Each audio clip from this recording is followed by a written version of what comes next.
Walmart دنیا کی سب سے بڑی کمپنی ہے جو سالانہ $600 بلین سے زیادہ کماتا ہے، لیکن اس کا اونر غربت میں پیدا ہوئے اور ایک دیہاتی کھیت میں پلے بڑھے، یہاں تک کہ اس کے باس نے اسے بتایا تھا کہ وہ ریٹیل کے کام کے لیے سوٹیبل نہیں۔ لیکن یہ حیرت انگیز ہے کہ والمارٹ کے اونر نے اتنی بڑی کاروباری سلطنت کیسے کھڑی کی۔ اس کی ترقی کے دوران یہ کمپنی بے شمار اسکینڈلز میں ملوث رہی، بڑے پیمانے پر رشوت کے ثبوت ملے اور اس نے اپنے کمپیٹیٹرز کو بہت ہی برے طریقے سے شکست دی۔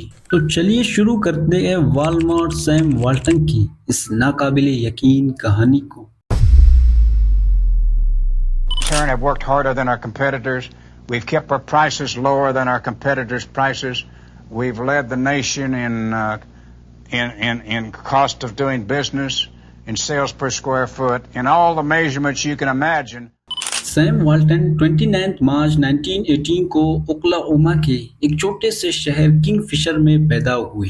ان کے والدین کسان تھے، لیکن وہ اتنی آمدنی نہیں کما سکتے تھے کہ اپنی گھر کا خرچ چلا سکے۔ اس لیے صرف 8 سال کی عمر میں سیم نے میگزین کی سبسکرپشن فروخت کرنا شروع کر دی، اور جو بھی ممکن تھا وہ اضافی پیسے کمانے کے لیے کرتا تاکہ اپنے خاندان کی مدد کر سکے، اور وہ اپنے ساتھ خرگوش اور کبوتر بھی پالتا تاکہ انہیں فروخت کر کے کچھ آمدنی حاصل کر سکے۔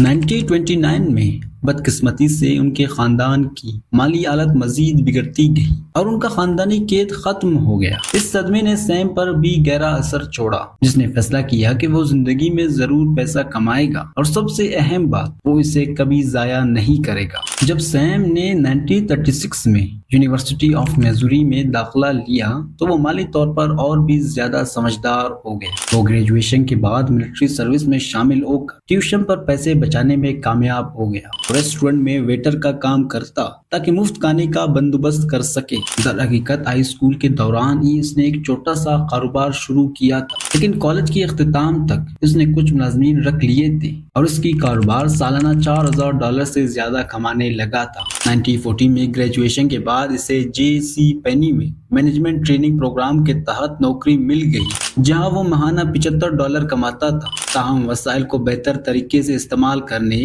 اور محنتی ہونے کے باوجود وہ جے سی پینی کے بدترین ملازمین میں شمار ہوتا تھا۔ سیم کو دفتری کام سے شدید نفرت تھی اور اس کے کام ہمیشہ گڑبڑ رہتے تھے۔ اس کے باس نے یہاں تک اسے نوکری سے نکالنے کی دھمکی دی، یہ کہتے ہوئے کہ وہ ریٹیل کے کام کے لیے سوٹیبل نہیں۔ اپنی صلاحیتیں ثابت کرنے کے لیے سیم نے کئی مہینے روزانہ صبح 6 سے شام 8 بجے تک ہفتے کے 7 دن کام کیا، لیکن اس کی یہ کوشش جلد ہی ختم ہو گئی۔ 1942 میں جب امریکہ ورلڈ وار 2 میں شامل ہو گیا تو فوج نے سیم کو اپنی خدمات کے لیے بلا لیا۔ اسے ملٹری پولیس میں تعینات کیا گیا، جس کا مطلب تھا کہ وہ بیرون ملک جنگ میں حصہ لینے کی بجائے ریاست کے اندر ہی کام کرے گا۔ لیکن یہ وہ وقت تھا جب سیم کی زندگی ہمیشہ کے لیے بدلنے والی تھی۔ ایک دن سیم کی ملاقات ایلن رابسن سے ہوئی۔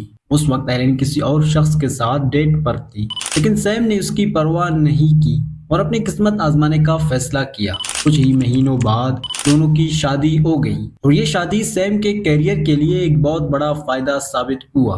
ایلن کے والد ایک بہت ہی امیر گھرانے کے وکیل تھے جو اپنے نئے داماد کی مدد کرنے کے لیے تیار تھے۔ جب سیم نے ایک ریٹیل اسٹور کھولنے کا خیال پیش کیا تو اس کے سسر نے خوشی خوشی اسے $220,000 کا چیک دے دیا۔ اس کے ساتھ سیم نے اپنی $5,000 کی جمع پونجی بھی لگا دی۔ 1945 میں سیم نے اپنا پہلا ریٹیل اسٹور خرید لیا۔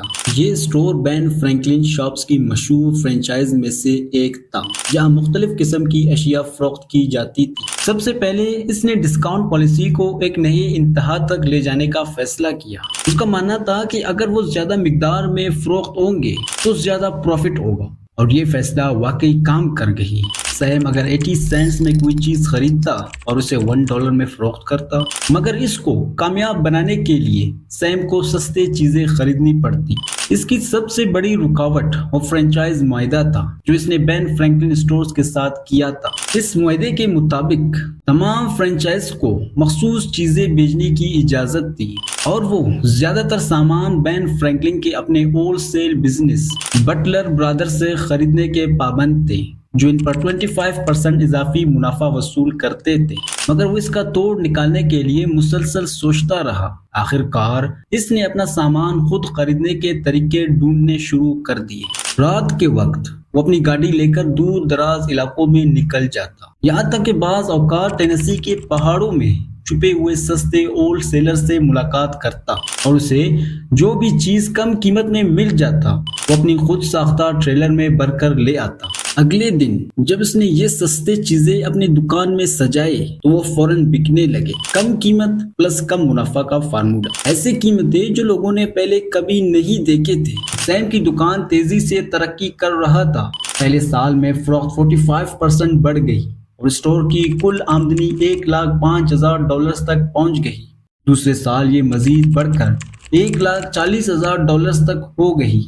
یہ کامیابی اتنی زبردست تھی کہ سیم نے جلد ہی اپنے سسر سے لیا گیا قرض بھی چکا دیا۔ اسی دوران سیم کا بھائی بڈ جنگ سے واپس آیا اور اس کے ساتھ کاروبار میں شامل ہو گیا۔ وہ مسلسل اپنے کمپیٹیٹرز کے اسٹورز میں جاتا، ان کی قیمتیں اور دکان کی ڈسپلے کو غور سے دیکھتا تاکہ وہ کوئی نیا سبق سیکھ سکے۔ سیم کی اسٹور کو چلتے ہوئے 5 سال ہو گئے، جس میں وہ سالانہ $2,50,000 تک کما رہا تھا، لیکن اچانک سب کچھ رک گیا۔ سیم کے مالک مکان جو بین فرینکلن اسٹور کے مالک تھے، اس نے سیم کو دکان خالی کرنے کو کہا۔ یہ سیم کے لیے بہت ہی بڑا صدمہ تھا۔ اس وقت تک سیم کے 4 چھوٹے بچے بھی تھے جن کا پیٹ پالنے کے لیے اسے فوری طور پر اگلا قدم اٹھانا تھا۔ 1950 میں اس نے ایک نیا اسٹور کھولنے کا ارادہ کیا، اس بار بینٹن ویل آرکنسا میں۔ اس نے اپنے خاندان کو وہاں منتقل کیا اور فوراً کام پر لگ گیا۔ اس نے اپنے نئے اسٹور کا نام والٹنز 5 اینڈ ڈائم رکھا۔ 1 سال سے بھی کم عرصے میں اس کی آمدنی 3 گنا ہو چکی تھی، لیکن سیم یہاں رکنے والا نہیں تھا اور سال کے آخر تک اس نے 15 اسٹورز کھول لیے۔ ان میں سے کچھ بین فرینکلن فرنچائز تھے جبکہ کچھ مکمل طور پر اس کے اپنے اسٹورز تھے۔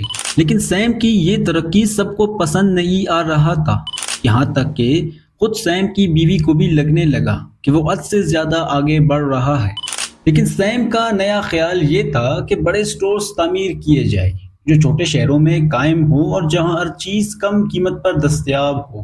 اس نے اسے وال مارٹ کا نام دیا۔ 1962 میں اس نے آرکنسا کے شہر روجرز میں پہلا وال مارٹ اسٹور کھولا۔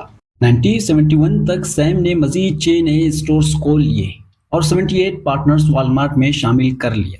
سیم کو پورا یقین تھا کہ یہ کاروبار کامیاب ہو سکتا ہے، بس مزید پیسوں کی ضرورت تھی۔ سیم کو تیزی سے ایک حل درکار تھا اور یہ حل اس وقت سامنے آیا جب سیم نے کمپنی کو اسٹاک مارکیٹ میں عوامی سطح پر لے جانے کا فیصلہ کیا۔ اس طرح 1972 میں وال مارٹ کو نیو یارک اسٹاک ایکسچینج میں شامل کر لیا گیا اور یہ وہ وقت تھا جب وال مارٹ ایک چھوٹے کاروبار سے بڑی کمپنی بننے لگا۔ 1 سال کے اندر سیم نے 13 مزید اسٹورز کھولے اور اگلے سال مزید 26 نئے اسٹورز قائم کیے۔ وال مارٹ اس وقت ان چند اسٹورز میں شامل تھا جن کے پاس بڑے پارکنگ لاٹس تھے اور پارکنگ کے لیے کوئی فیس نہیں تھا۔ 1980 تک وال مارٹ کے پاس 276 اسٹورز تھے اور اس کے بعد سے انہوں نے ہر سال تقریباً 100 اسٹورز کھولے۔ سیم نے 1983 میں ایک whole sale service seems club کے نام سے شروع کی، جس کی مدد سے دوسرے کاروباری مالکان سامان کو بڑی مقدار میں خرید سکتے تھے۔ 1990 تک وال مارٹ کے پاس 1000 سے زیادہ اسٹورز اور 1,50,000 ورکرز تھے اور یہ امریکہ کے کسی بھی بڑے اسٹور سے زیادہ آمدنی حاصل کر رہا تھا۔ یہ 1990s کی دہائی کا زمانہ تھا۔ سیم والٹن بڑھاپے کی دہلیز پر پہنچ چکے تھے۔ وال مارٹ کے اپنے ملازمین بھی پریشان تھے، کم تنخواہ ان کے لیے ایک بڑا مسئلہ بن چکا تھا۔ سیم نے بنیادی طور پر ملازمین کو ان کی کم تنخواہوں کے بارے میں اچھا محسوس کرانے کی کوشش کی۔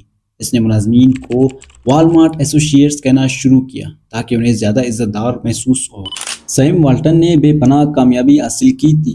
جب 1992 میں 74 سال کی عمر میں ان کا انتقال ہوا تو وال مارٹ کی سالانہ آمدنی $104 بلین سے زیادہ ہو چکی۔ یہ کسی ایسے شخص کے لیے ایک شاندار کامیابی تھا جو غربت میں پیدا ہوا تھا۔